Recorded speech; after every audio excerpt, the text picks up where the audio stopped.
Pagsampa mo ng 22, sasampalin ka ng buhay na akala mo dati chill lang. Malalaman mo na yung mga salitang hindi pinupulot ang pera, na dati ay naririnig mo lang sa mga magulang mo. Magtatrabaho ka, magbabayad ng tubig at kuryente. Tapos trabaho, trabaho ulit, paulit-ulit. Mamimiss mo yung batang ikaw, musmos, walang alam sa mundo. May mga gabing bibilangin mo ang oras ng tulog mo kasi akala mo makakatulong ito. Gigising ka para kumayod, umanap ng pera. Perang akala mo sapat na.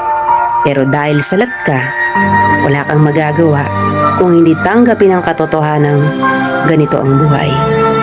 Katotohanan dahil malaki ka na, malaki na rin ang bigat na papasanin mo.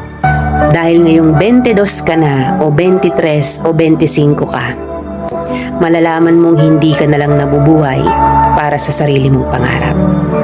Real talk yan.